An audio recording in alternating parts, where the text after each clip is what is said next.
Olá, mais um programa Presença Espírita no ar, aqui pela Rede TVM, canal 14. Todas as quintas-feiras, às 22 horas, nós entramos ao vivo com o programa Presença Espírita, com 1 hora de duração. E também ficamos conectados na internet com a nossa página no Facebook, o Presença Espírita Ponta Grossa, para que vocês possam participar, mandando perguntas, concorrendo ao livro, deixando o seu registro de temas para o programa, de sugestão de pauta aqui para nós, mas sempre esperando a sua participação. Nós estamos entrando na 9ª temporada do programa Presença Espírita e já realizamos mais de 400 programas, Ayrton, trazendo sempre a visão espírita da vida, dos valores da vida, o Espiritismo que vem nos ensinando que na transcendência do nosso ser, nós todos temos uma importante missão. Além da missão material, da missão intelectual, da missão natural que cada um tem dentro da sua linha de trabalho, na transcendência nós temos a missão de articular o bem sobre a Terra, de participar da articulação do bem, do amor sobre a Terra, para que a Terra realmente se transforme num planeta melhor de se viver. E quando nós fazemos isso, nós usamos o nosso tempo na articulação do bem, nós não temos tempo para as discussões inúteis dentro do lar, nós não gastamos energia com isso, nós não gastamos energia para ficarmos doentes, porque para ficar doente precisamos de energia. Não gastamos energia no ressentimento e na mágoa, porque nós direcionamos a nossa energia para as coisas boas, para praticar o bem.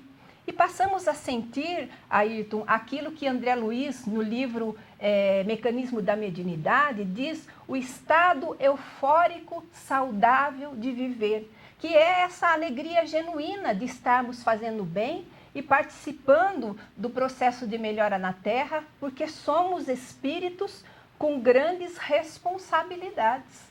E não no macro, porque muitas vezes a gente acha que precisamos de grandes obras, mas no micro, né? no ambiente micro em que vivemos, já está bem grande a nossa missão, né? Sem dúvida, Silvia. Acho que nesse ambiente que a gente vive, sobretudo no ambiente doméstico, no ambiente do lar, no ambiente do trabalho, onde quer que nós transitemos, nós temos que buscar refletir aquilo que a doutrina espírita nos apresenta. É um esforço contínuo, diário, onde nós buscamos esse aperfeiçoamento e essa vivência desses valores que a gente absorve quando lemos o Livro dos Espíritos, sobretudo o Evangelho segundo o Espiritismo.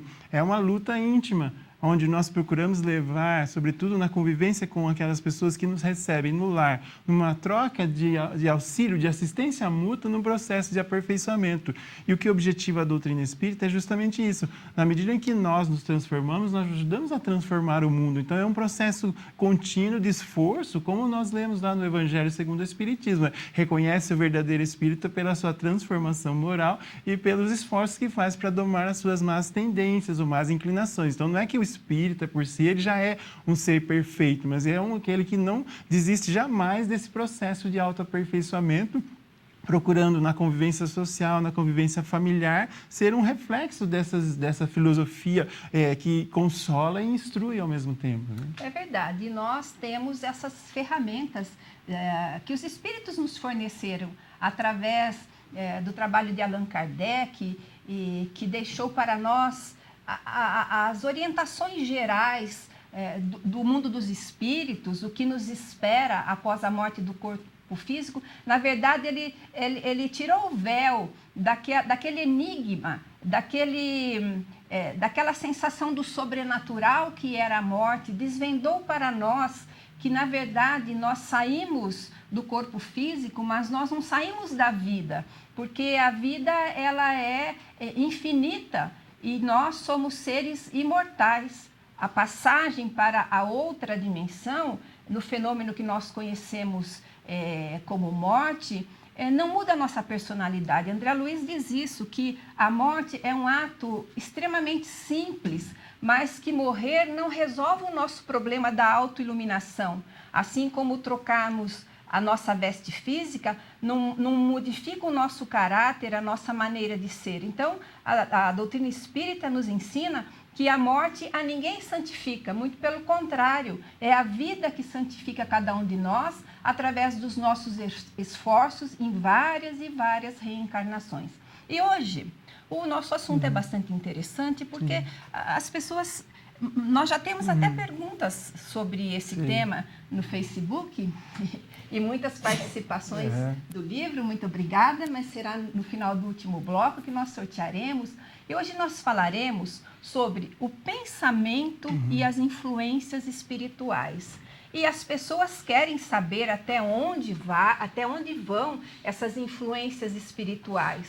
Porque a nossa mente, quer nós estejamos aqui no mundo físico, encarnado no corpo grosseiro de matéria, quer nós estarmos no mundo dos espíritos, onde quer que nós estejamos, no mundo físico ou no mundo espiritual, a nossa mente ela é um campo psíquico tanto de recepção de estímulos, quanto de expulsão. A nossa mente recebe e expulsa estímulos, pensamentos de todos os matizes, de maneira que tudo que nós pensamos, tudo que nós sentimos e o que nós vibramos, nós o fazemos em rede.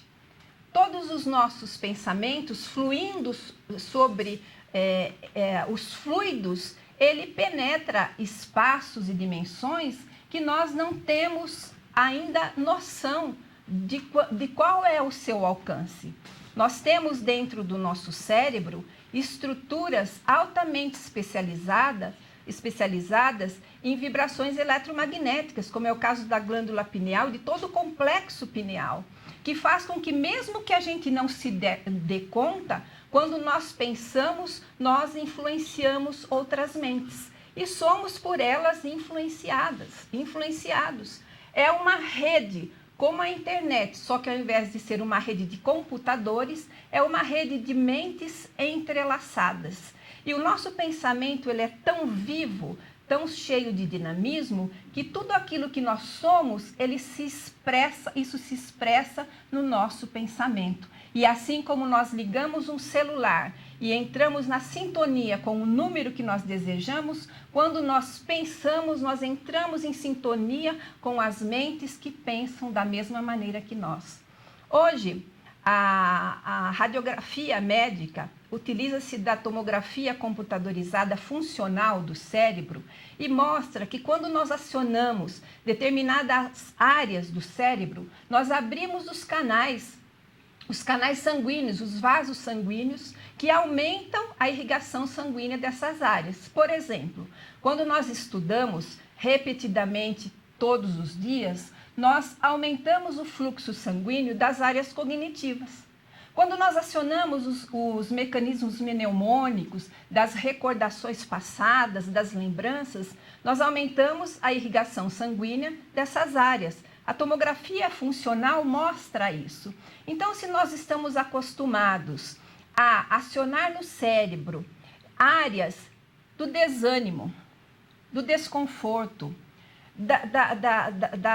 dos pensamentos de baixo padrão, do pessimismo, nós abrimos os canais vasculares que banham essas regiões de sangue, nutrindo essas regiões. Então, fica muito difícil nós sairmos dessas condições dos pensamentos negativos, Ayrton, porque o nosso próprio cérebro trabalha contra isso. É interessante isso. Então, se nós buscamos a higiene do nosso corpo, se nós buscamos cuidar da nossa boca, tomamos banho, comemos, nos alimentamos bem, para buscarmos a saúde do corpo, o que fazer para sanearmos a nossa mente de maneira que as influências espirituais sejam sempre de alto padrão, sejam boas? Bem, se você mencionava a respeito do impacto que o pensamento tem com relação ao sistema fisiológico, mas naturalmente que o pensamento impacta também na estrutura perispiritual e no processo de formação da mente e no processo do inconsciente, né, do qual trata Joana de Anjos nas suas obras de natureza psicológica. Então, esses pensamentos são um atributo do espírito e eles se refletem imediatamente no corpo perispiritual, de tal forma que a nossa psicosfera individual é impregnada desses sentimentos, de toda a natureza daquilo que pensamos a cada segundo. E o nosso pensamento é bastante oscilante, a cada instante parece muda da direção, é difícil ter uma direção, um rumo, tanto que Leon Denis, uma das suas obras, diz que raras são as pessoas que pensam por si mesmo, dada essa influência que temos dos encarnados como dos desencarnados. E o pensamento, como diz o próprio André Luiz, no livro Ação e Reação, é uma criação dinâmica, é uma criação da mente, e é uma expressão de nós mesmos. Onde quer que nós estejamos, nós somos a expressão daquilo que estamos pensando. E o pensamento, ele se propaga como uma onda, diz André Luiz, como as ondas eletromagnéticas que nós conhecemos, e ele se propaga, diz André Luiz, com uma velocidade superior à velocidade da luz. Então, imagine o dinamismo da nossa mente. Primeiro, como diz o próprio Leon Denis, numa das suas obras, que diz que o estudo mais importante é o estudo da natureza do pensamento, para que a gente tenha esse processo de autoconhecimento e autoiluminação. Porque, primeiro, para modificar a natureza do pensamento, daquilo que nós sentimos, quando reconhecemos ser um pensamento inferior, é preciso, então, estamos executando um processo de autoatenção e de autoconhecimento, para que, então, possamos substituir a natureza desses pensamentos, que seja um processo de autoiluminação.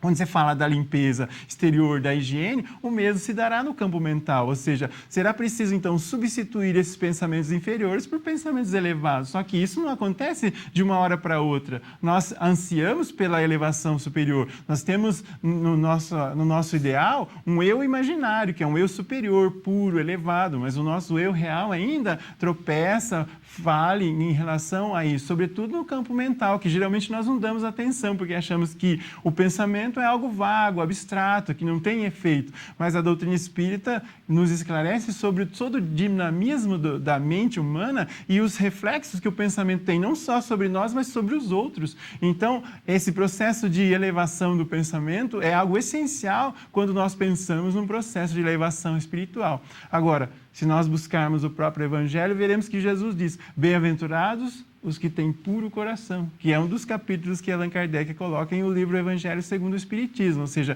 bem-aventurado ou feliz aquele que já não tem mais as impurezas da alma, já não tem mais más intenções, não tem a inveja, a calúnia, a maledicência, que são nada mais do que imperfeições da alma, e isso se reflete através dos seus pensamentos. Então, essa higiene mental que se fala, é necessário um processo, então, de conhecer, identificar, sobretudo, quais são os pensamentos que nos dominam, quais são os temas que nos dominam no cotidiano. Ou seja, a pergunta é: o que nós mais pensamos frequentemente? Quais são os nossos temas de vida? Aqueles pensamentos que nos dominam no cotidiano podem estar relacionados às coisas materiais, a preocupações amorosas e muitos outros temas. Então, é preciso identificar esses pensamentos para um processo de purificação, de higienização. É preciso conhecer o que se limpar. Para limpar é preciso, então, esse processo de reforma íntima. A reforma íntima é um processo de elevação do espírito para que ele possa, então, purificar-se naturalmente como um reflexo da sua condição espiritual. Né? Bom, nós vamos fechar o bloco agora. Você ligue para o telefone 3028-7122. Nós já voltamos com o segundo bloco do programa Presença Espírita.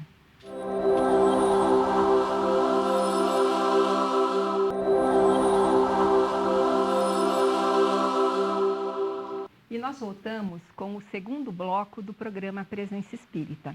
E nós queremos apresentar para vocês a obra que nós iremos sortear ao final do último bloco, que é uma obra que vem de encontro ao assunto que nós estamos falando hoje, que é a respeito das influências espirituais e do pensamento. É a obra Libertação, da psicografia de Francisco Cândido Xavier, pelo espírito André Luiz. André Luiz, que escreveu 17 livros através da mediunidade de Francisco Cândido Xavier, sob a anuência de Emmanuel, logicamente. E segundo Chico Xavier, André Luiz foi o espírito que mais fiel foi aos ensinamentos de Allan Kardec. E não foi fácil esse encontro de André Luiz com Chico Xavier. Para que Chico psicografasse Nosso Lar, André Luiz precisou fazer um estágio de 700 dias ao lado de Chico, diuturnamente ao lado dele, tendo essa percepção do campo mediúnico, entrosando os fluidos para que a psicografia acontecesse. E André Luiz trouxe tantas revelações em suas obras, principalmente em Nosso Lar, que Chico Xavier relatou que ele começou a duvidar da sua própria mediunidade e também do espírito que trazia aquelas novidades. E uma noite ele foi levado por Emmanuel e pelo próprio André Luiz até a colônia Nosso Lar, para que ele pudesse verificar a veracidade das informações que André Luiz lhe trazia no livro Nosso Lar. E Chico conta que não só ele viu tudo o que André Luiz relatava, mas que viu muito mais, que não pôde ainda nos contar através de seus livros. Essa obra é a 7ª das 17 obras psicografadas por Chico, tendo como autor espiritual o André Luiz. E ela pode ser lida de 3 maneiras, como um romance que tem os seus personagens aqui. É um romance interessante, cujos personagens, Margarida, é uma moça que é obsediada aqui por Gregório, e Matilde, a mãe de Gregório, tenta então libertar, por isso o tema, libertar Gregório da situação espiritual em que ele se apresenta em regiões sombrias do mundo espiritual. Nós podemos ler esse livro como um ensinamento também, para enriquecer a nossa vida espiritual, a nossa vida na Terra. Mas nós vamos ler de uma terceira maneira muito mais profunda, buscando nessa obra as revelações. E as revelações que essa obra traz é que existem colônias espirituais que apresentam obsessores e espíritos que têm como objetivo final causar o mal para as pessoas aqui na Terra. Mas, em contrapartida, existem, em grande maioria, espíritos do bem, que formam grandes congregados para virem prestar socorro aos homens, para que no cumprimento das nossas provações, nas nossas vicissitudes, nós soframos o menos possível.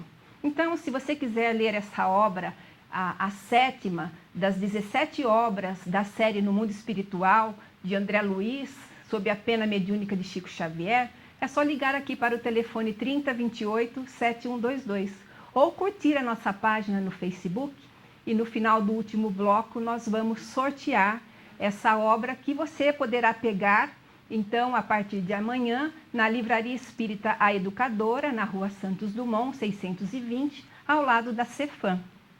E como nós estamos falando em influência espiritual e pensamento, eu gostaria de perguntar para o Ayrton qual é a relação do pensamento e dessas influências espirituais, que podem ser boas influências espirituais, que é o que nós desejamos, ou influências espirituais que possam nos causar algum tipo de desconforto. É assim, Ayrton?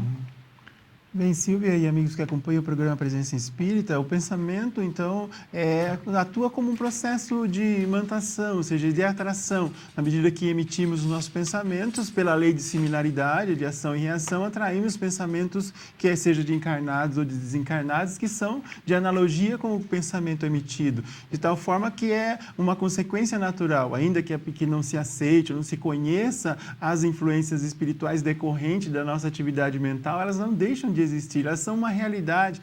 A doutrina espírita nos apresenta os espíritos como uma das potências da natureza, influenciando-nos diariamente, em todos os momentos da nossa existência. Isso fruto da atração com relação àquilo que emitimos mentalmente. Daí a importância dos conteúdos mentais, a nossa verdadeira psicosfera que nós possuímos individualmente. Allan Kardec, no livro Obras Póstumas, quando fez um estudo sobre o pensamento, ele fez uma comparação com um caramujinho desses de jardim, quando ele diz que aquele caramujo, por onde ele vai, ele leva a sua carapaça. Ou seja, nós também, por onde vamos, levamos a nossa psicosfera, resultante dessa impregnação dos nossos pensamentos, do nosso corpo espiritual. E também, se nós observarmos aquele caramujinho, por onde ele passa, ele deixa uma secreção. E nós também, por onde passamos, deixamos a impregnação dos nossos pensamentos, por todos os lugares por onde transitamos, quer seja no ambiente, ou com relação às pessoas a quem emitimos esses pensamentos. Os pensamentos, sim, têm uma direção, têm um alvo, e isso acaba por atrair os desencarnados que se afinizam com os nossos pensamentos, com os nossos ideais, com os nossos gostos, com as nossas atividades. Então, os espíritos estão por toda parte e serve, nesse caso, ou se aplica a lei de atração e similaridade com relação àquilo, como existem muitos fenômenos físicos e químicos de atração e similaridade, de uniões, por exemplo, de elementos, assim também se dá com o campo mental. Atrai-se pensamentos de natureza semelhante, portanto, se os pensamentos são bons, atraímos bons espíritos. Se os pensamentos são atrasados, de condição inferior, atraímos espíritos inferiores. Aliás, aquele pensamento que diz assim, um ditado popular que se aplica também nesse caso, diz assim, diga-me com quem andas que eu te direi quem és. Aí, parafraseando esse pensamento, se diz assim, diga-me o que pensas que eu te direi quem são os seus companheiros espirituais. Ou seja, quais são as influências espirituais que sofremos em função das nossas emanações mentais, Silvio. Então, há uma pergunta aqui que eu gostaria de colocar para você, que nós sofremos essa influência, já que todos nós permutamos pensamentos. Isso também ocorre com as pessoas idosas, com as crianças, e no caso dos idosos, há uma dúvida, até quando a pessoa pode, por exemplo, se dedicar à vivência da mediunidade?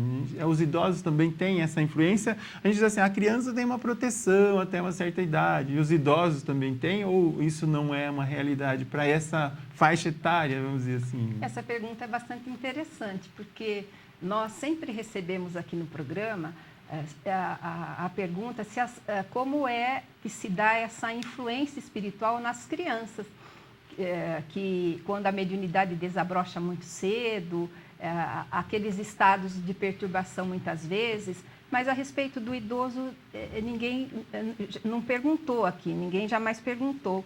É interessante, porque os idosos são excelentes médiuns de cura, porque eles carregam no seu corpo físico muito magnetismo, apesar de parecer um paradoxo.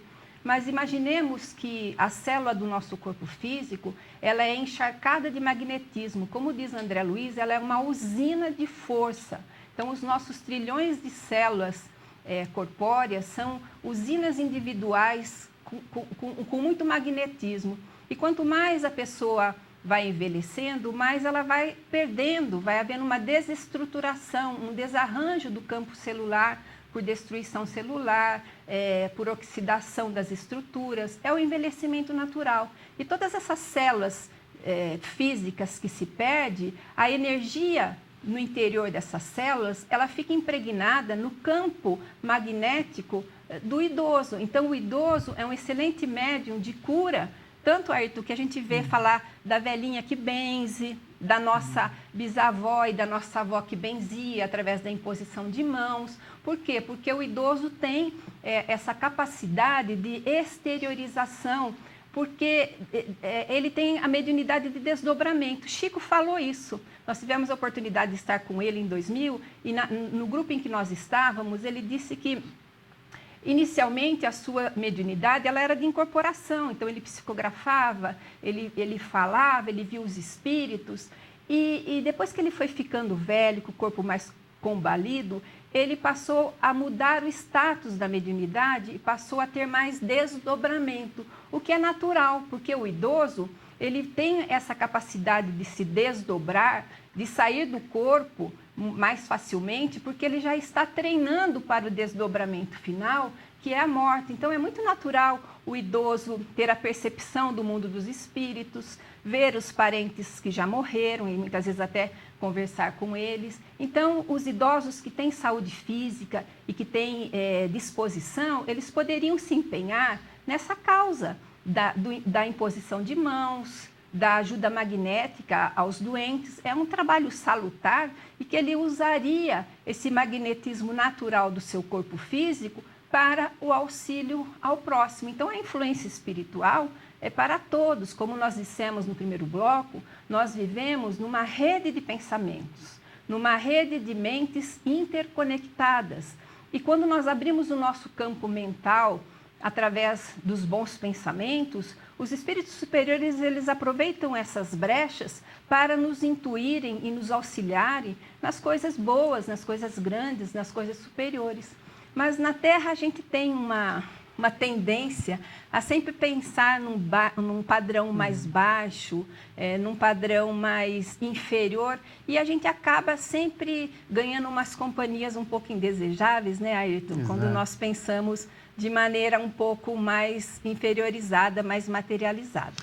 Aliás, isso é um aspecto interessante, porque só para recordar muito brevemente, vamos chegar ao final do nosso primeiro bloco, até o nosso companheiro Haroldo Dutra, quando esteve aqui em Ponta Grossa, ele lembrou de um versinho de Lulu Parola, a psicografia de Francisco Cândido Xavier, no livro Pérolas da Primavera, quando ele diz assim: estando na terra, mesmo entre risos e flores, para cada anjo da guarda, há 5 obsessores. Para ter uma ideia dessa dimensão de quantos a influência sobre nós, geralmente pesa a influência mais perniciosa, dada a nossa natureza. Mas nós vamos para um breve intervalo e já voltamos com o programa Presença Espírita.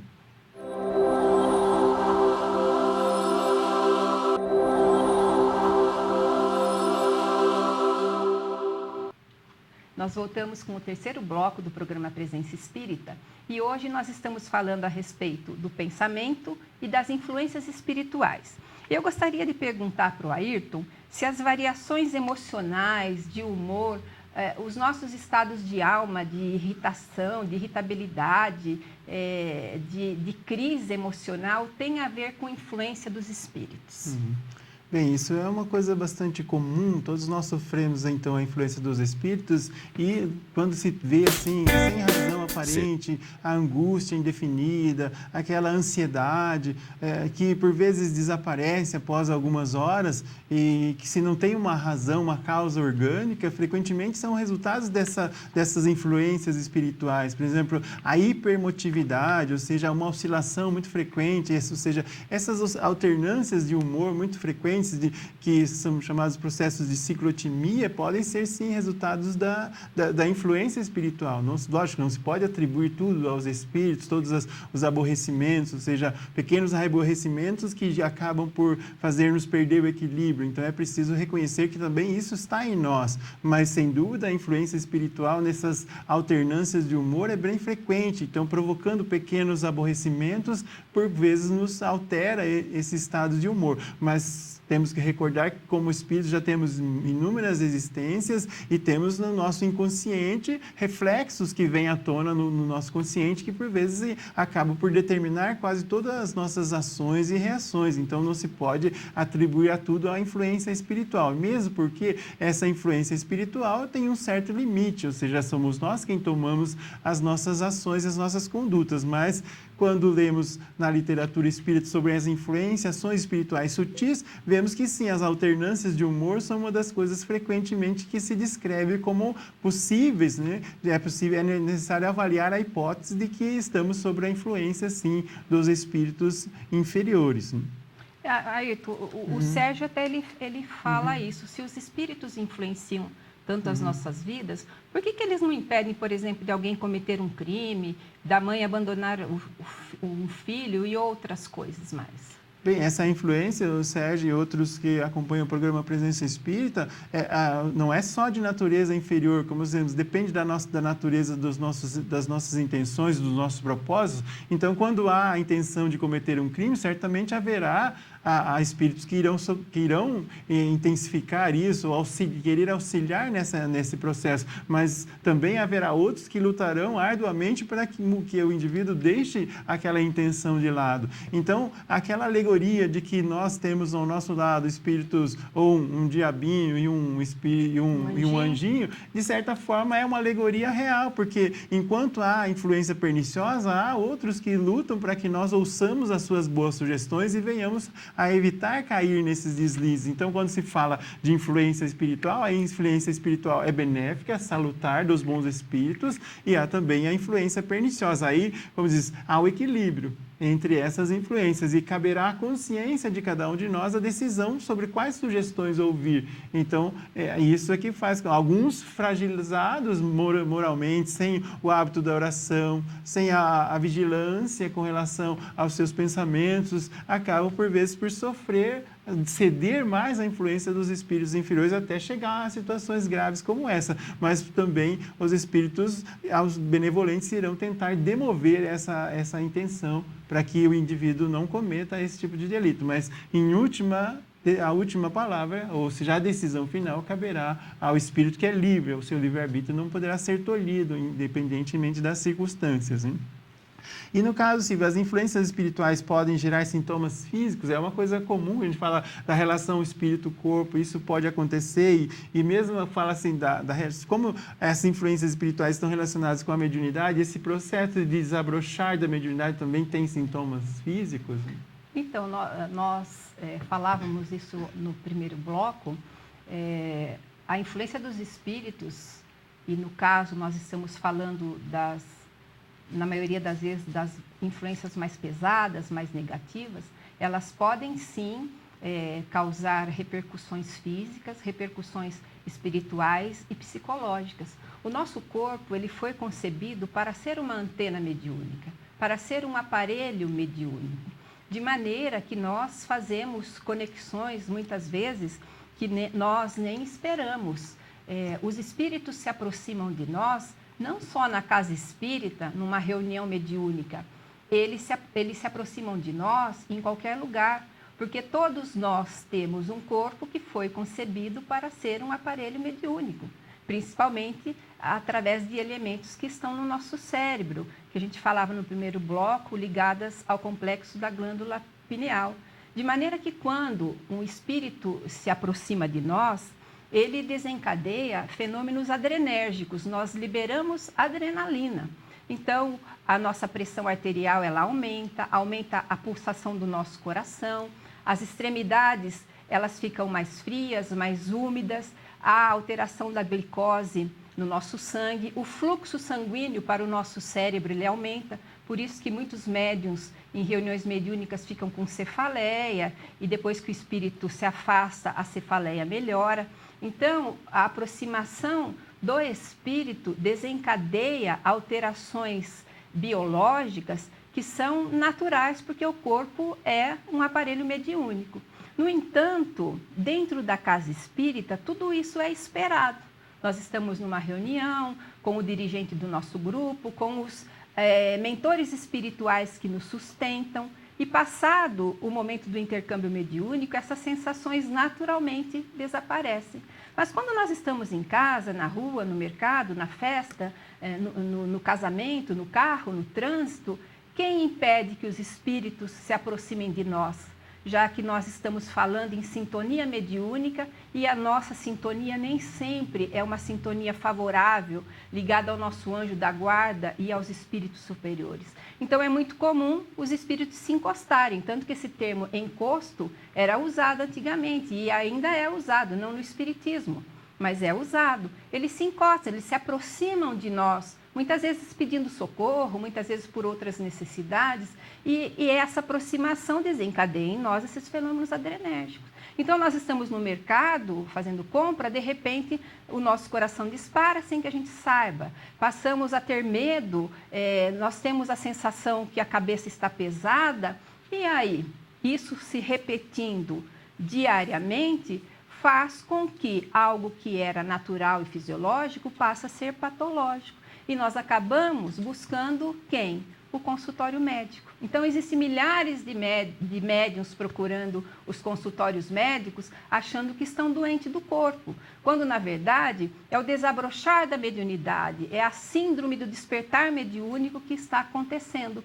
E que, com o trabalhar dessa mediunidade, nós vamos acostumando e controlando esses sintomas. A mediunidade é como se fosse uma árvore frondosa. A fronde da árvore, os galhos, estão voltadas para o céu, para o alto, para o mundo dos espíritos. Mas a raiz ela deve estar na terra. E a raiz é o eu interior, é a personalidade da pessoa, é o seu equilíbrio. E para trabalharmos com a mediunidade, nós temos que ter este equilíbrio. Quando nós tomamos conta do nosso corpo, ninguém toma. Então, se nós estamos centrados, equilibrados, com a nossa consciência tranquila do trabalho que nós temos que desempenhar, não há espírito de baixo teor vibratório que se aproxima de nós. Então, a raiz bem fincada na terra, que é a nossa personalidade firme, é o que existe a brincadeira do corpo fechado, né? Então, quando nós estamos de bem com a nossa consciência e estamos equilibrados nesse mundo de vibrações, os espíritos, eles podem até se aproximar, mas não existe a repercussão dentro de nós. Exatamente. Bom, vamos para mais algumas perguntas aqui. Bom, qual que é o propósito? Eu falava que muitos vêm em busca de socorro, muitos nos acham simpáticos e se aproximam, mas qual é o propósito geral dessas aproximações? Por que os espíritos não ficam no mundo dos espíritos? Eles se aproximam de nós aqui no mundo dos encarnados e muitas das vezes causam esses desequilíbrios todos. Bem, primeiro é importante ter uma ideia de que o mundo dos espíritos e o nosso mundo estão em íntima relação, ou seja, como diz André Luiz, o aquém e o além se interpenetram em um processo constante, de tal forma que essa permuta de pensamentos é algo que nós não podemos evitar, ou seja, é um processo natural que atraímos de acordo com os nossos pensamentos, como foi mencionado anteriormente. Agora, os espíritos de natureza inferior se aproximam de nós por diferentes razões, alguns por vingança de coisas do passado, outros por inveja, outros por questões de vícios, desejando satisfazer os seus vícios, já não tendo mais o corpo espiritual, se aproximam daqueles que têm um vício com o qual querem ainda, pela permuta, através dos fluidos perispirituais, satisfazer aqueles vícios. Outros porque têm a inveja daqueles que têm a felicidade, eles não admitem que os outros sejam felizes, então a inveja os move. De tal forma que, então, os espíritos inferiores têm razões bastante pouco razoáveis para influenciar a humanidade. Agora, os espíritos benevolentes querem o nosso progresso. Vejamos, por exemplo, todo o trabalho da espiritualidade superior com relação às obras da literatura espírita, quantas instruções, quanto conhecimento e quanto auxílio nós aurimos à simples leitura de uma obra espírita. Então, esse é um processo mútuo em que nós podemos auxiliar os espíritos, bem como os espíritos nos auxiliam no processo de evolução. Então, há os espíritos benevolentes, como aquele que Allan Kardec os designou como os anjos guardiães e os bons espíritos, que auxiliam-nos no processo de elevação espiritual, na nossa permanência, na constância no bom caminho. Então, eles assumem para si uma missão. Ao passo, por exemplo, que os espíritos mais atrasados, os inferiores, eles não têm essa tarefa que lhes é atribuída, ao passo que os bons espíritos assumem uma missão a qual lhes é designada. Os espíritos inferiores agem livremente, mas aí cabe-nos a decisão a qual influência nós iremos ceder pela nossa própria condição moral. Então, as razões pelas quais os espíritos nos influenciam são diversas, mas, sobretudo, quando nós estamos à mercê dos espíritos inferiores, as razões deles são bastante distintas e é preciso cuidar da identificação se nós estamos sobre essas influências, porque as obsessões mais sérias, por exemplo, aquelas obsessões sobre a subjugação e a fascinação, muitos identificam e tratam. Agora, ao passo que essas obsessões sutis, essas meio-obsessões, essas que são mais sérias e é uma verdadeira epidemia. Lemos no livro Terapêutica de Emergência, Psicografia de Divaldo Pereira Franco, coloca essas obsessões simples como uma verdadeira epidemia. Então, esse é um problema gravíssimo. Mas nós vamos a um breve intervalo e já voltamos com o programa Presença Espírita.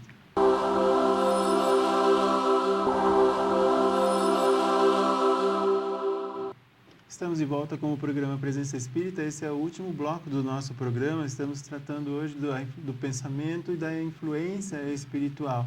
Eu já vou passar para si uma pergunta a respeito de se Jesus continua nos influenciando, porque algumas vezes tem uma ideia de que Jesus nos deixou e está distante de nós. Como é que é essa influência de Jesus e como é que essa influência influencia no processo de fraternidade que nos sugere o Evangelho?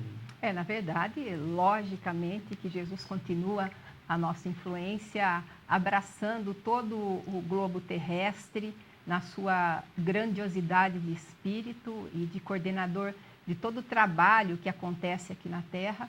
E nós recebemos essa influência diretamente todos os dias da nossa vida. E é por isso que nós estamos aqui na Terra, porque sem Jesus a vida na Terra seria um nonsense. Nós precisamos da sua presença na nossa existência, assim como nós precisamos do ar e da água.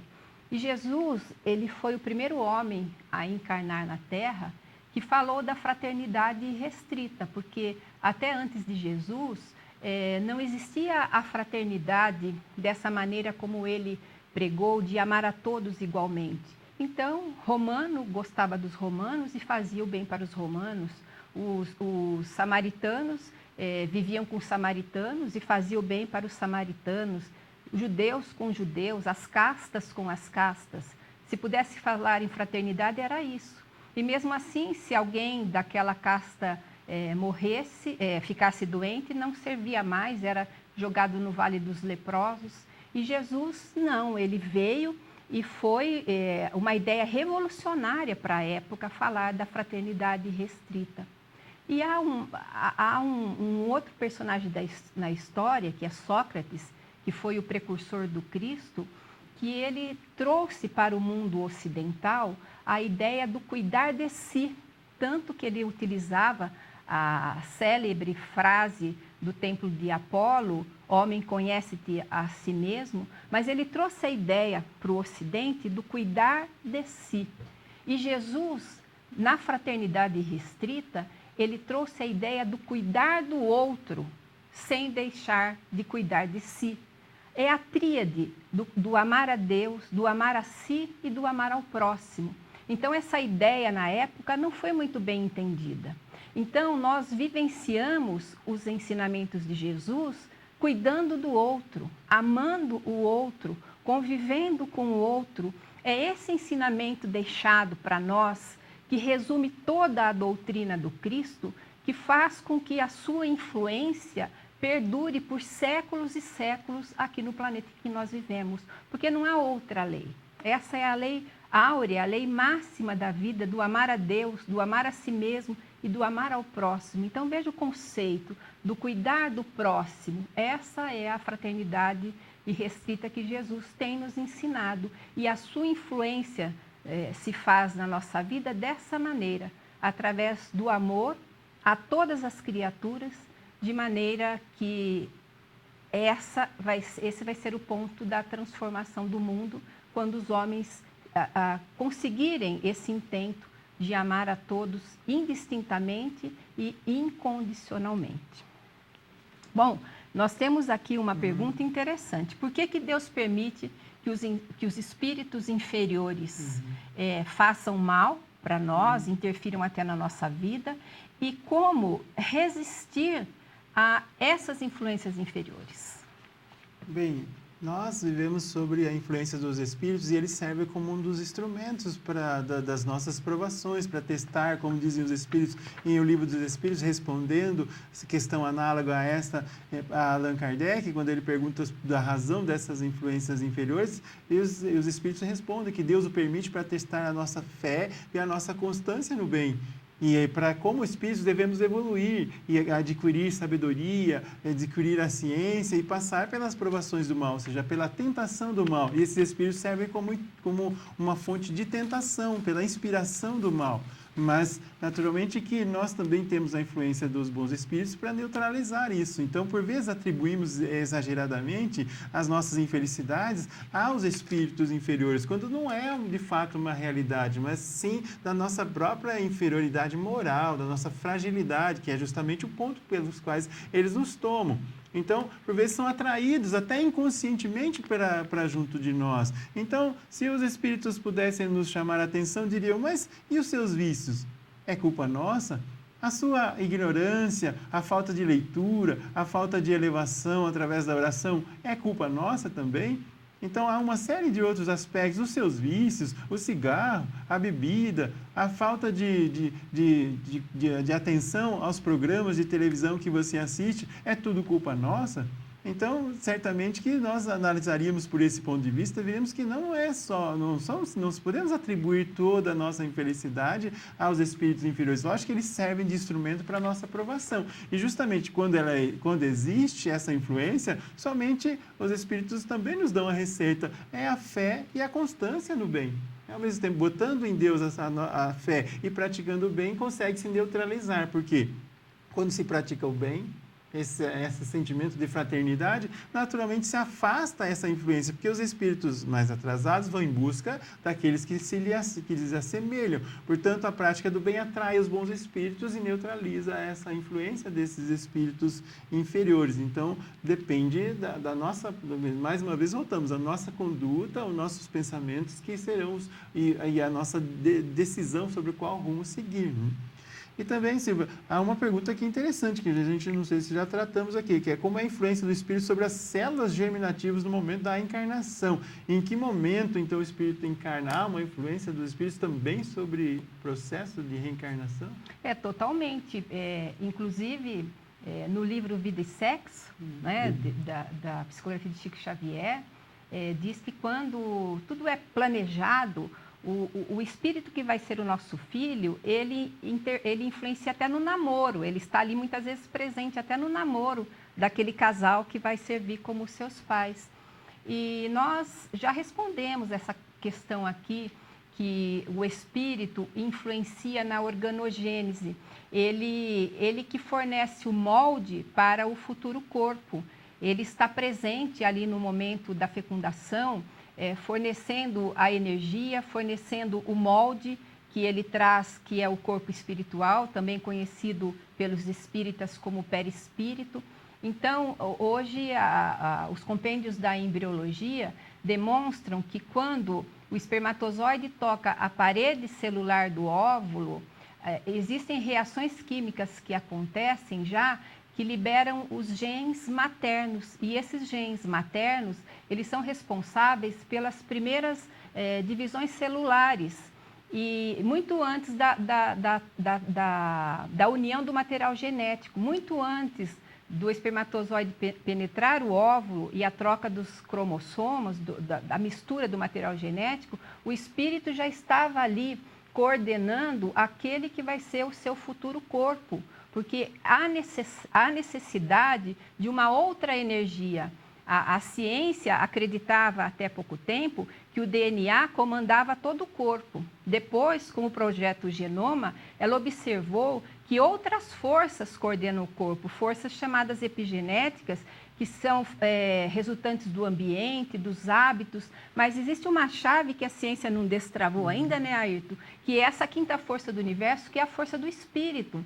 Então, para que o corpo do embrião se desenvolva, é necessário a influência do espírito que vai nascer, modelando o corpo, sustentando com a sua energia o corpo. Então, ele está presente, a influência espiritual se faz presente nas primeiras horas da fecundação e durante todos os 9 meses da gestação, de maneira que o espírito é o dono daquele, ele é o coordenador, ele tem nas suas mãos as rédeas da organogênese, da formação dos órgãos.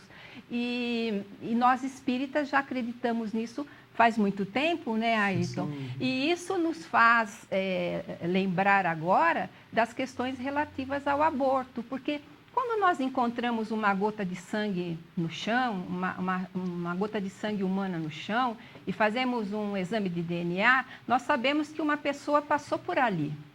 Então, naquelas minúsculas células que se formaram da união da célula masculina e feminina, o estudo do DNA mostra que uma pessoa está ali, que uma pessoa passou por ali.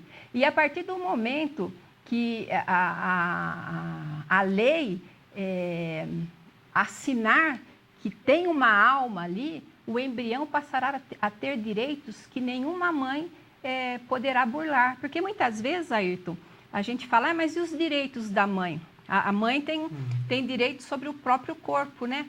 Mas, como espíritas, nós sabemos que o corpo ele foi nos emprestado e que pode ser nos retirado a qualquer tempo. Então, qual é esse domínio que nós temos do corpo, né? É muito pequeno, é muito fugaz o domínio que a gente tem do nosso próprio corpo, não é isso? Exato, é como um empréstimo, é como que nós devemos zelar e, sobretudo, quando há responsabilidade sobre as outras almas. Quando se pensa num corpo em formação, você pensa também, devemos considerar que há um outro espírito ansiando pela reencarnação, pela oportunidade que nós todos desejamos. E há uma certa angústia, um anseio por uma nova existência. Muitos espíritos aguardam, sem longo tempo, por uma nova oportunidade. E esse processo que você mencionava durante o processo reencarnatório, e o aborto é um processo que cessa essa oportunidade. Por vezes, desafetos que precisam se unir acabam não conseguindo justamente por isso. De certa forma, é um processo de egoísmo que ainda impera, né? Talvez a gente possa tratar sobre esse assunto em outro momento, aprofundando essas questões que sempre voltam à tona. É a questão da maioridade penal, diminuir a maioridade penal, e também a questão do aborto, que são temas, eutanásia, são outros temas da que bioética, são que a da gente pode fazer um programa, exatamente. Né? Nós chegamos ao momento do nosso sorteio. Então, eu vou pedir para você sortear, Ayrton, o livro Libertação, da psicografia de Chico Xavier, pelo Espírito André Luiz. E eu gostaria de deixar um recado para que as pessoas que ganharam os livros possam pegá-los na Livraria Espírita Educadora. Nós estivemos lá hoje e existem 3 livros lá que foram adquiridos aqui por sorteio e as pessoas não foram buscar.